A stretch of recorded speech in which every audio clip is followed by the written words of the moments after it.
नमस्कार दोस्तों, इस वीडियो में हम ग्लाइकोलाइसिस के बारे में समझेंगे और ग्लाइकोलाइसिस क्या है, इससे क्या क्या इम्पोर्टेंस है और अलग अलग बॉडी के अलग अलग टिश्यू में किस तरीके से होता है और ये क्या प्रोड्यूस करता है। देखिए, ग्लाइकोलाइसिस दो वर्ड से मिलकर बना है, एक है ग्लाइको और दूसरा है lysis.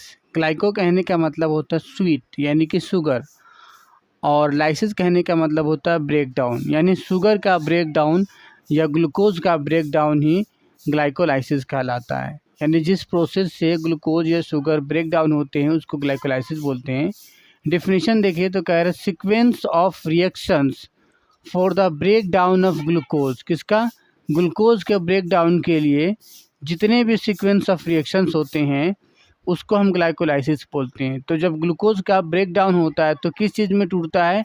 Into two molecules of pyruvic acid under aerobic condition. देखिए, जब ग्लाइकोलाइसिस होता है यानी कि रिएक्शंस हो रहे होते हैं, जब ग्लूकोज टूट रहा होता है तो वो दो कंडीशन में टूटता है। एक होता है एरोबिक कंडीशन में, एक होता है अनएरोबिक कंडीशन में।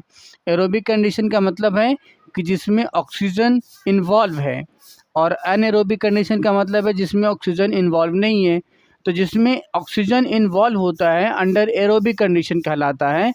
और जब इस तरह से रिएक्शंस होते हैं, ग्लूकोज का टूटना होता है, तो उसमें आपको पायरुविक एसिड का फॉर्मेशन होता है। और जब अनएरोबिक कंडीशन में होता है तब उसमें लैक्टिक एसिड या लैक्टेट का फॉर्मेशन होता है। ठीक है, यानी दो चीज़ बनती है। अगर ग्लाइकोलाइसिस हो रहा है, ग्लाइकोलाइसिस एक केमिकल रिएक्शन है जिसके अंदर ग्लूकोज का टूटना है। ग्लूकोज टूट के वो दो कंपोनेंट में से किसी एक में बनता है, और वो डिपेंड करता है एरोबिक कंडीशन या अनएरोबिक कंडीशन के ऊपर। एरोबिक कंडीशन यानी कि ऑक्सीजन है तो वो ग्लूकोज टूट के पायरुविक एसिड में फॉर्म में बदल जाएगा और एनर्जी कुछ मात्रा में रिलीज हो जाएगी। दूसरा, अगर अनएरोबिक कंडीशन में टूटता है तो वो लैक्टिक एसिड बना देगा, ये लैक्टेट से लैक्टिक एसिड में बदल जाएगा और कुछ मात्रा में एनर्जी का भी रिलीज करता है, और वो एनर्जी एटीपी के रूप में रिलीज होती है। इसी प्रोसेस को हम बोलते हैं ग्लाइकोलाइसिस। अब ग्लाइकोलाइसिस इन डिफरेंट टिश्यूज, यानी कि अलग अलग टिश्यूज़ में ग्लाइकोलाइसिस कैसे होता है और उसमें क्या क्या चीज़ें रिलीज होती है वो देखते हैं। पहला है रेड ब्लड सेल्स, यानी आरबीसी के अंदर क्या होता है। देखिए, ग्लाइकोलाइसिस होने के लिए जो जहाँ सबसे ज़्यादा अच्छे से ग्लाइकोलाइसिस होता है वो हमारी बॉडी का जो सेल का एक ऑर्गेनल होता है जिसको माइटोकॉन्ड्रिया बोलते हैं, उसके अंदर होता है ये। अगर किसी सेल के अंदर माइटोकॉन्ड्रिया नहीं है तो वो ग्लूकोज का डायरेक्टली अपटेक नहीं कर सकता और उसके अंदर ग्लाइकोलाइसिस नहीं होता, फिर वो दूसरा तरीके से अपनाता है। तो चलिए देखते हैं। जब आरबीसी है तो आरबीसी के अंदर हैव नो माइटोकॉन्ड्रिया, इसके अंदर कोई माइटोकॉन्ड्रिया नहीं पाया जाता। दे कॉन्टिन्यूअली प्रोड्यूस लैक्टेट। जब माइटोकॉन्ड्रिया नहीं है तब ये अनएरोबिक कंडीशन से अपना ये ग्लाइकोलाइसिस करता है, तो ये लैक्टेट प्रोड्यूस करता है और बाद में लैक्टिक एसिड में कन्वर्ट हो जाता है, विच इज़ कॉन्टिन्यूअली एक्सक्रेटेड। जब बनता रहता है और निकलता रहता है, यानी आरबीसी सेल है उसको भी तो जिंदा रहने के लिए न्यूट्रिशन चाहिए, और जब वो ग्लूकोज को अपटेक करता है तो उसके पास तो है नहीं वो माइटोकॉन्ड्रिया, तो फिर उस काम को कौन करेगा। तो इसलिए इसके अंदर अनएरोबिक कंडीशन में होता है और लैक्टेट प्रोड्यूस होता है। दूसरा है OH माइनस यानी hydroxyl and antiport. Lactate is continuously excreted, यानी लगातार बन रहा है और निकल रहा है out of the RBC, RBC के सेल से बाहर, in exchange for OH negative ion coming in. जब भी लैक्टिक एसिड बन रहा है, मतलब लैक्टिक यानी कि पॉजिटिव आयन, जब पॉजिटिव आयन, क्योंकि लैक्टिक एसिड, एसिड का मतलब क्या हुआ? पॉजिटिव आयन, तो पॉजिटिव आयन निकलेगा, कॉन्टिन्यूसली बॉडी से निकल रहा है, तो उसको मेंटेन करने के लिए ब्लड प्लाज्मा में कुछ तो नेगेटिव आयन चाहिए। तो हाइड्रोक्सिल आयन जो होता है कॉन्टिन्यूसली वो अंदर जाता है जहाँ पे लैक्टिक एसिड निकल रहा होता है, ताकि बॉडी का जो पीएच है ना वो बैलेंस रहे, उस सेल का पीएच बैलेंस रहे। वो एक नहीं तो अगर OH माइनस नहीं जाएगा तो लैक्टिक एसिड तो एसिडिक है, पूरा पीएच पूरा ब्लड का उस सेल का हर एक पार्ट का जहाँ जहाँ जाएगा लैक्टिक एसिड वहाँ पीएच डाउन कर देगा, यानी कि एसिड ही एसिड प्रोड्यूस कर देगा, एसिडोसिस हो जाएगा। इसी को मेटाबॉलिक एसिडोसिस के नाम से जानते हैं। तो वो मेंटेन रहे तो हाइड्रोक्सिल आयन प्रोड्यूस हो जाता है और अंदर जाता है। The net effect of this is to maintain the pH by preventing it from becoming too acidic. Net movement क्या है कि maintain the pH of preventing it from becoming too acidic, बहुत ज़्यादा एसिडिक ना हो जाए, इस चीज़ को ये रोक के रखता है नेगेटिव आयन। ब्रेन में किस तरीके से होता है, needs lots of glucose, brain cell को बहुत ज़्यादा ग्लूकोज की मात्रा की ज़रूरत होती है। इट मेक्स नो लैक्टेट, ये कोई लैक्टेट प्रोड्यूस नहीं करता क्योंकि इसके अंदर एरोबिक कंडीशन में होता है, तो पायरुविक एसिड प्रोड्यूस करता है।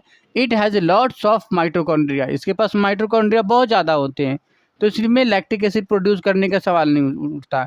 And it metabolises all of glucose all the way to CO2, और उसके अपने सारे ग्लूकोज को मेटाबोलाइज कर देता है और CO2 वहाँ से रिलीज करता है।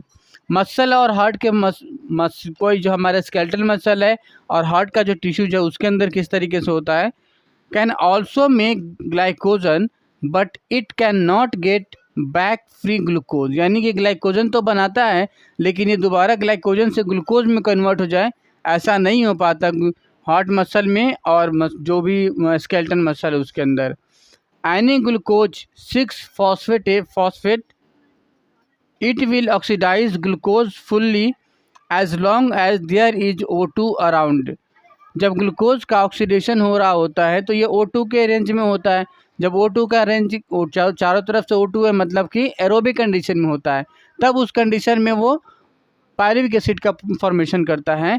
लेकिन कई दफ़ा जब ऑक्सीजन की कमी हो जाती है तब उसके अंदर लैक्टेट प्रोड्यूस होता है और ये लैक्टेट कन्वर्ट होकर फाइनली लैक्टिक एसिड में कन्वर्ट हो जाता है। फॉर एग्जांपल, जब हम बैठे हुए होते खाना खा लिए होते हैं तो हमारी बॉडी में जितने मसल्स हैं उन सभी मसल में ऑक्सीजन की मात्रा सफिशिएंट रहती है। उस टाइम पे जो हम खाना खा रहे हैं तो उसके अंदर जो भी ग्लूकोज है, दैट मीन्स कार्बोहाइड्रेट का डेरिवेटिव है, वो मसल के अंदर जब जाता है, मसल के सेल जब उसको अपटेक करता है, अपने अंदर लेता है, तो उसके माइटोकॉन्ड्रिया से लैक्टिक एसिड न प्रोड्यूस होकर पायरुविक एसिड प्रोड्यूस होता है, क्योंकि माइटोकॉन्ड्रिया नॉर्मली वो पायरुविक एसिड प्रोड्यूस करा देता है।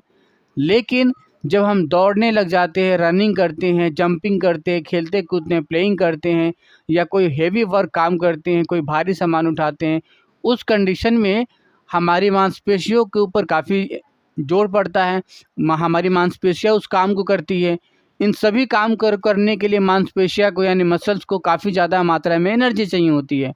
अब एनर्जी तभी प्रोड्यूस होगा तो वो एनर्जी प्रोड्यूस होने के लिए जो ग्लूकोज को अपटेक करेगा। अब ग्लूकोज का अपटेक कर रहे हैं तो उस समय क्या ऑक्सीजन की मात्रा चाहिए, क्योंकि जितना एनर्जी प्रोड्यूस होगा उतना ही उसी हिसाब से ग्लूकोज भी उतना ज़्यादा चाहिए, और ग्लूकोज से पायरुविक एसिड बने तो इसके लिए ऑक्सीजन चाहिए। लेकिन जब हम दौड़ते हैं तो देखते हैं हमारा सांस फूलने लग जाता है। क्यों सांस फूलता है? कारण यही है क्योंकि वहाँ पे ऑक्सीजन की डिमांड बढ़ जाती है। ऑक्सीजन की डिमांड क्यों ऑक्सीजन की डिमांड बढ़ती है? क्योंकि हमें पायरुविक एसिड बनाना होता है हमारे माइटोकॉन्ड्रिया द्वारा। तो माइटोकॉन्ड्रिया पायरुविक एसिड का फॉर्मेशन कर देती है, तो हमारी बॉडी में कुछ नहीं होता। लेकिन जब हम दौड़ रहे होते हैं, मेहनत कर रहे होते हैं, तो उतनी मात्रा में हम पूरी बॉडी को ऑक्सीजन की सप्लाई हमारा जो लंग्स है नहीं कर पाता है, और उसके कारण से हमारी बॉडी के और जो भी पेरिफेरल रीजन है उस मसल्स में ऑक्सीजन की सप्लाई भरपूर मात्रा में नहीं होने के कारण जो भी ग्लूकोज अवेलेबल है वहाँ पे ग्लूकोज का अपटेक तो हो पाता है, और कुछ ग्लूकोज का जो कन्वर्जन होता है वो एरोबिक कंडीशन में होता है, तो कुछ पायरुविक एसिड बन जाता है, और कुछ का अनएरोबिक कंडीशन में होता है, यानी बिना ऑक्सीजन की मौजूदगी में वो कन्वर्ट हो जाता है ग्लूकोज। तो उससे एनर्जी तो प्रोड्यूस होता है लेकिन साथ साथ लैक्टेट भी प्रोड्यूस हो जाता है, और वही लैक्टेट बाद में कन्वर्ट होके लैक्टिक एसिड बन जाता है। और जब लैक्टिक एसिड बन जाता है हमारे मांसपेशियों में तो देखा होगा कि जकड़ जाता है, फिर बाद में बहुत दर्द करता है। जैसे कोई उठक बैठक कर ले, रनिंग कर ले तो उसका पैर हाथ काफ़ी जकड़ जाता है, या मेहनत वाला काम कर ले तो, क्योंकि एनर्जी जितनी चाहिए होती है उतनी मात्रा में वो एरोबिक कंडीशन से ना पैदा होकर अनएरोबिक कंडीशन से पैदा हुई होती है, बिना ऑक्सीजन के पैदा हुई होती है। तो वहाँ पे लैक्टिक एसिड जमा हुआ रहता है, उसी कारण से पेन और स्टिफनेस वगैरह आने लग जाते हैं। तो सबसे बड़ा मसल का एक एग्जांपल है जो इस तरीके से प्रोड्यूस होता है। और भी जो सेल्स हैं एडिपोज टिश्यू, अलग अलग सेल्स है, सब में अपना एक मैकेनिज्म है, किसी के अंदर पायरुविक एसिड प्रोड्यूस होता है, किसी के अंदर लैक्टिक एसिड प्रोड्यूस होता है। तो सबका अपना अलग अलग मैकेनिज्म है। मिलते हैं अगले वीडियो में किसी और टॉपिक को लेके, तब तक के लिए शुक्रिया।